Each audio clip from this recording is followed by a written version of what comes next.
لولا کا لما خلقت الافلاق، اے محبوب آپ نہ ہوتے کائنات کی رنگینیاں نہ ہوتی، آپ نہ ہوتے چاند کی چاندنی نہ ہوتی، آپ نہ ہوتے سورج کی روشنی نہ ہوتی، محبوب آپ نہ ہوتے آدم صفی اللہ نہ ہوتے، آپ نہ ہوتے موسیٰ کلیم اللہ نہ ہوتے، آپ نہ ہوتے ابراہیم خلیل اللہ نہ ہوتے، آپ نہ ہوتے نبیوں کی نبوت نہ ہوتی، ولیوں کی ولایت نہ ہوتی، انسان کا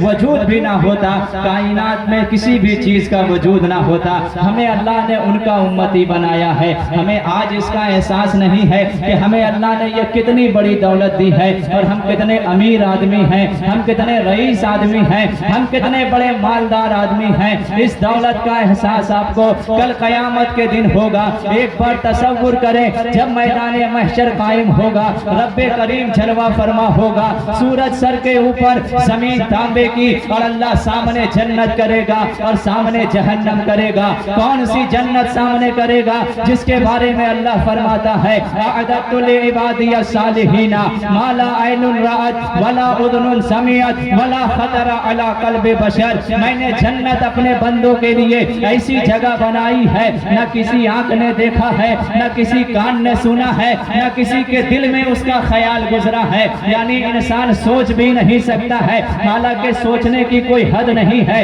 انسان جو چاہے سوچ سکتا ہے، اس پہ کسی کی روک ٹوک نہیں ہے۔ یہاں بیٹھے بیٹھے میں سوچ سکتا ہوں تاج محل کا مالک میں ہوں، مجھے کوئی نہیں روک سکتا۔ بیٹھے بیٹھے میں سوچ سکتا ہوں نسیم صاحب سے اچھی آواز میری ہے، مجھے کوئی نہیں روک سکتا، کیونکہ سوچنے کی کوئی حد نہیں ہے۔ لیکن رب کریم فرماتا ہے وَلَا خَطَرَ عَلَى قَلْبِ بَشَرٍ، میں نے جنت ایسی جگہ بنائی ہے تم گمان بھی نہیں کر سکتے ہو، تم سوچ بھی نہیں سکتے ہو، جو تم سوچو گے اس سے خوبصورت میں نے جنت بنائی ہے۔ وہ جنت اللہ سامنے کرے گا اور سامنے کر کے فرمائے گا آج اس کی قیمت دو، جو قیمت دے گا اس کے لیے جنت ہے، اور جو قیمت نہیں دے سکے گا اس کے لیے جہنم ہے۔ ہم بھی وہاں کھڑے ہوں گے، آپ بھی وہاں کھڑے ہوں گے، دنیا میں جسے ہم امیر ترین سمجھتے ہیں وہ بھی وہاں کھڑا ہوگا۔ اپنی زبان میں کہیں کروڑوں ایلن مسک، ہزاروں بل گیٹس بھی وہاں کھڑا ہوگا، اور کوئی بل گیٹس اٹھ کر کے کہے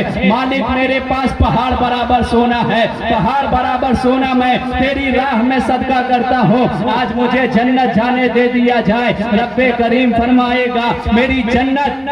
اتنی مہنگی ہے کہ ایک پہاڑ برابر سونا دے کر کے جنت جانا تو دور کی بات ہے، جنت تم دیکھ بھی نہیں سکتے ہو، دیکھنا تو دور کی بات ہے، جنت کی خوشبو بھی نہیں پا سکتے ہو۔ دنیا والے حیران و پریشان ہوں گے، پہاڑ برابر سونا دے رہا ہے، اس کو جنت دیکھنے کی اجازت نہیں ہے، اب کون جنت خریدے گا اور کون اس کا خریدار بنے گا؟ ایسے بھرے محشر میں ایک غریب مسلمان اٹھے گا، چپا دہا کا ایک مسکین مسلمان اٹھے گا اور اٹھ کر کے کہے گا مالک میں تیری جنت خریدنا چاہتا ہوں۔ دنیا والے حیرت میں ہوں گے یہ کیسے جنت خریدے گا؟ ایک وقت کھاتا تھا، دوسرے وقت بھوکا رہتا تھا، رات کو کھانا ملتا تھا، دن کو بھوکے رہتا تھا، جسے دو وقت روٹی نہیں ملتی تھی وہ اتنی مہنگی جنت خریدے گا۔ رب کریم فرمائے گا کون سی دولت ہے پیش کرو، وہ عرض کرے گا مالک سونا چاندی نہیں ہے، ہیرے جواہرات نہیں ہے، لیکن ایک دولت میرے پاس ہے،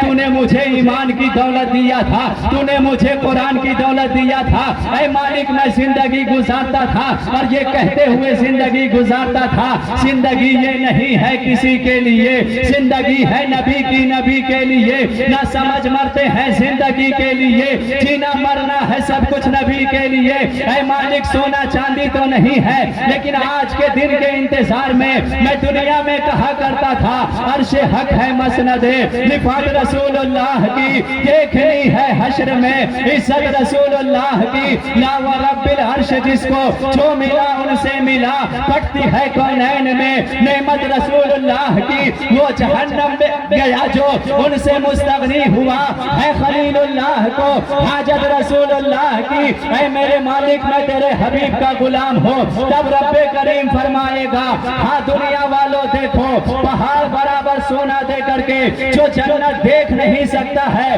وہ میرے نبی کی غلامی دے کر کے جنت خرید بھی لے گا، جنت کا حقدار بھی بن جائے گا۔ کل میدان محشر میں یہ منظر آیا ہوگا جب اللہ کی رحمت کہہ رہی ہوگی کہ محمد سے وفا تو نے تو ہم تیرے ہیں، یہ جہاں چیز ہے کیا لوح و قلم تیرے ہیں،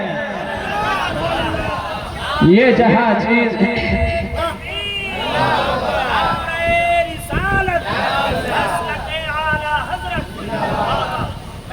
ذرا کہہ دیں مچل کے سبحان اللہ، سارے لوگ ہاتھوں کو اٹھا کے کہہ دیں یا رسول اللہ، اپنی حیثیت کو پہچانے، اللہ نے کتنا بڑا مقام ہمیں دیا ہے، اللہ نے کتنی بڑی دولت ہمیں دی ہے، یہ ایمان کی دولت ہے جس کی وجہ سے کل جنت اور جہنم کا فیصلہ ہونے والا ہے۔ تھوڑی سی دولت آپ کو سونے چاندی کی شکل میں ملتی ہے، آپ اس کی حفاظت کے لیے کتنی کوشش کرتے ہیں، چور سے حفاظت، آس پاس والوں سے حفاظت، کیڑے مکوڑوں سے اس کی حفاظت، اتنی حفاظت کی کوشش آپ دنیاوی مال کے لیے کرتے ہیں جو دنیا میں ختم ہو جائے گا اور جس کی کوئی حیثیت نہیں ہے، اور جو سب سے بڑی دولت ہے، جو سب سے مہنگی دولت ہے، جو سب سے عظیم دولت ہے، جو سب سے بڑا سرمایہ ہے، وہ ہمارے ایمان کی دولت ہے۔ اس کی حفاظت کی فکر ہم نہیں کرتے۔ اللہ نے ہمیں ایمان دیا ہے لیکن اللہ نے گارنٹی نہیں دی ہے کہ میں نے تمہیں ایمان دیا ہے تو تم ایمان پہ ہی مرو گے،